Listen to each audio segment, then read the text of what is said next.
Ah, a visitor. Old Hrolden Inn has hundreds of years of history. Hello, stranger.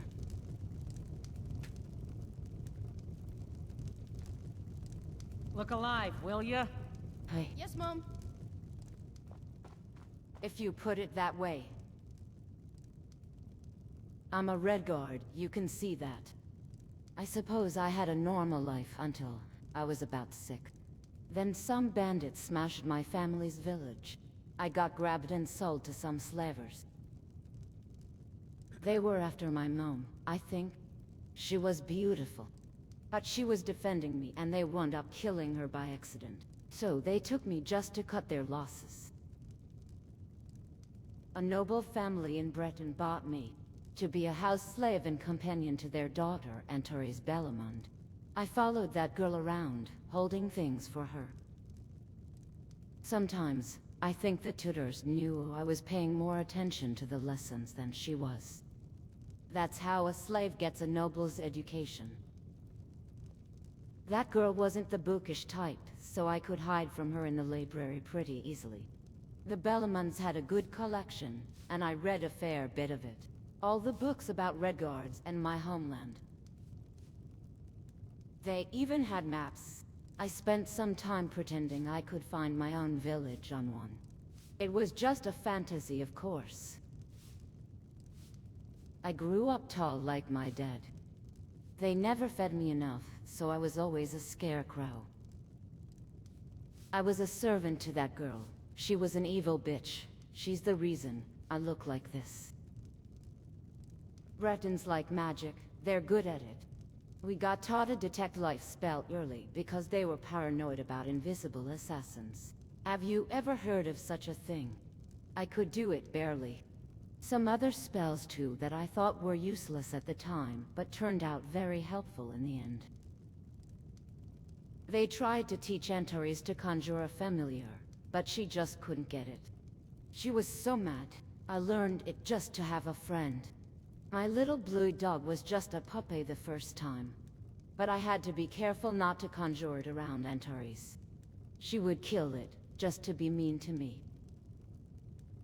When that girl was swinging her little practice sword around, who do you think she was aiming at? Me. She sharpened it just so that she could cut me. Taught me a lot about blocking, I suppose. We graduated to the rapier, a noble's weapon. She was fast, so I had to be faster, or she really would have killed me. You have to anticipate. I loved the rapier and dagger combination. For a Redguard, it felt natural, but Antares hated me for being better than she was. And when I got taller, much taller than her, they made me use a shorter rapier to make it a fair fight. She was vicious, that girl, but in a hidden way. So cute to her parents, had everyone else wrapped around her finger. She didn't need to keep the mask up with me. She had a magical aptitude for something between alteration and illusion, what I would call compulsion. She was good with alchemy, too. She loved making people hear things, see things, feel things. And finally, believe things. She would make up potions and try them on me. I think she poisoned me once or twice, just for fun. Her potions, the ones she was best at making, they made you so sensitive. You could see colors that you never saw before and hear someone's heartbeat from across the room. Silk sliding across your skin was ecstasy, and a fine wine could make you drunk just by smelling it. But your mind was wide open to her suggestions. Not that she needed magic. She had the looks, the sweet voice, the noble bearing, and her daddy's money. Most folks, they hear money talking, they just nod along like they're listening to a god. She practiced compulsion on me. I was her slave. I would have had to do what she wanted anyway. But she enjoyed making me do something. Scaring me into dropping a cup was the start. Of course, I got punished, and she enjoyed watching the whippings. I think she could take control of the slave master. Make him whip me harder, work him into a frenzy. Or maybe he was just a sick fuck that got off on whipping little girls. Well, he's dead now. The sick things she had me do, just to test my limits, her limits. Pick up a hornet and let it sting me. Put a spider in my mouth. That was my limit. By 15, she was betrothed to this princeling. He was a wasted life, already a skooma adept. Her family had the money. They wanted the title, so she was going to get married off. Her thing by then was to make him want me. Me, a disfigured Redguard slave girl, haunted and half-starved. And me, make me want him too, at least in the body. We were her puppets, but I was trapped in my own head, screaming. You want a drink? If you drink too much, you're out. No drunks.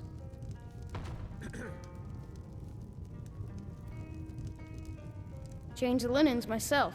They're fresh. Yes. She tried it on her parents, too. Her father didn't take much convincing. Her mother threw herself off the roof. Once, I found that she had started building a shrine to Veerman in the back of a closet. I never told anyone. The estate was attacked. I don't know why, but it saved me from getting killed for something I didn't do. It all went tits up when she tried to make us have this threesome. Prince Doofus of Dumpus was lost in some skooma hide and fell out of bed and cracked his skull. Blood all over. Not dead, but some kind of permanently stupid. Sorry, stupider. Of course, I was to blame for trying to seduce him. Whipped to within an inch of my life. I'm sure they would have had me killed in some entertaining way.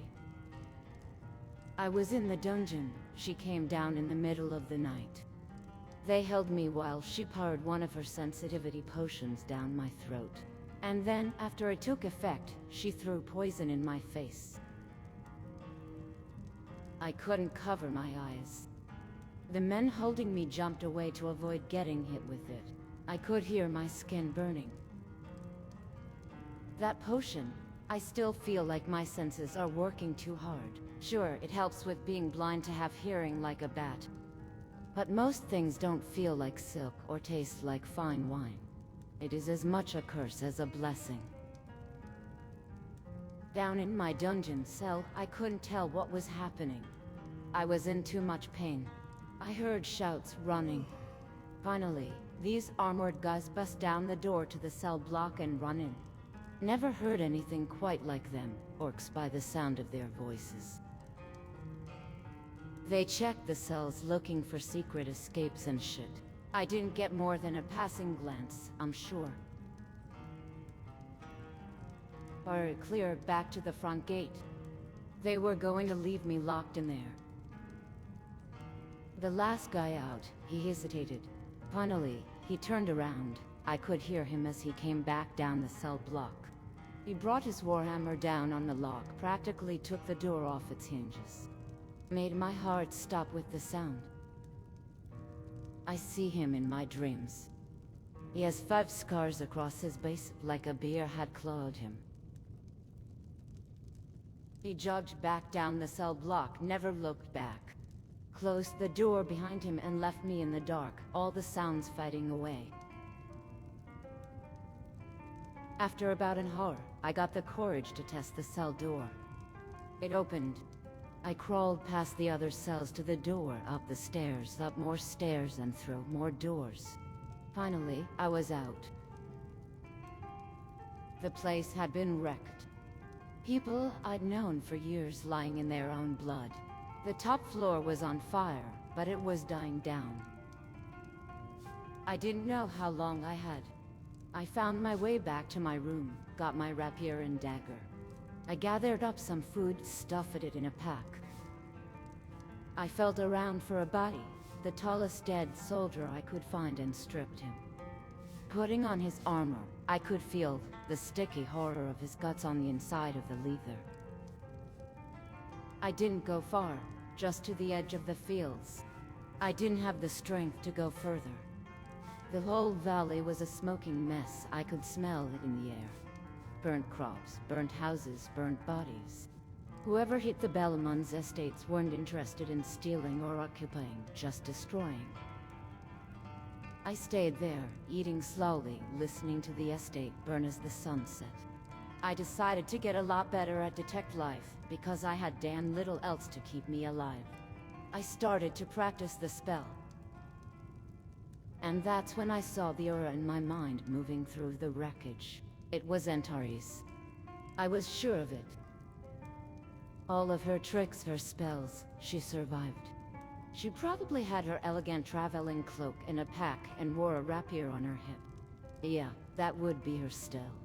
I could feel them through her aura. I was so familiar with it. She was halfway down the valley, and dusk was falling. She stopped, turned, and looked right at me. My blood froze. It was a long minute, and then she turned and continued down towards the coast. I was blind and in pain. I followed the hills into Orsinium, and down into Skyrim. Seeing Antares head for the coast, that was when I decided to go in the exact opposite direction. I wasn't going to try to go back to Hammerfell to look for my family. I had no family. They had been dead 10 years gone. No, I was going over the mountains. Down through Orsinium if they would let me, and into the Reach. Skyrim. Orcs, yeah, they must have a soft spot for me. I went through Orsinium, going from stronghold to stronghold. They pretended I wasn't there, that I was invisible. They left out food for me, made no comment when I took it. Not bloodkin, something else? Charity, perhaps guilt, perhaps. Or maybe they think I'm smoking hot. I didn't have a veil then. What a horror I must have looked. I'm lucky they didn't put an axe through my skull. I have an idea what I still must look like. My eyes, the scars. I could scare fucking trolls. On time, this little orc boy was staring at me, even pointing. I could feel his aura flickering outrage at my presence. The adults were trying to ignore him until finally his father, the chief, batted the kid across the head and he rolled down the hill all the way to the gate. I took my armor off to sleep that night. They took it and fixed all the bindings to make it fit me like a glove, added this orichalcum layer to the steel. It might even be enchanted, but I think they just made it stronger. But in the morning, the gate was open, and I had to move on. You know what made me calmer in Orsinium? The sound of their hammers.